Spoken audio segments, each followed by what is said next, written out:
Are Americans addicted to balance, and is that bad news for the Democrats? Democrats should be worried right now because, as I pointed out in the very first big question, there's only been 4 times where you've had back-to-back Democratic presidents, and the last 2 times were because the first one died while in office, JFK and FDR.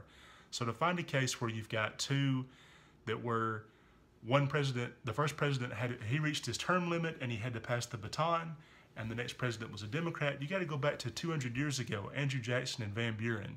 And I think the reason for that is because over the last 100 years, we've seen both parties kind of go back and forth, and it kind of seems like people are just reacting to what's going on.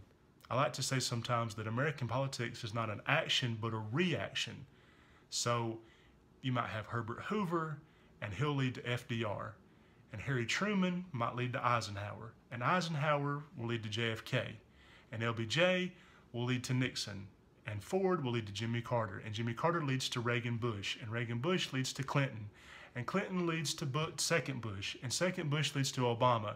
So over the last 100 years, really the only time that we've seen 2 successive presidents of either party where the first one didn't resign or die was Reagan and George H.W. Bush. So that's pretty incredible, and that's kind of scary for the Democrats, in that only one time did we see a president who'd reached his term limit have to pass the baton and then somebody from his party took over. That doesn't bode well for the Dems because Obama's in office right now. And that's why I sometimes think this talk of revolution on the Bernie side and the Democratic side is a little foolish, because what he's essentially rebelling against is his own party. And right now that would only make Democrats look bad, not so much Republicans.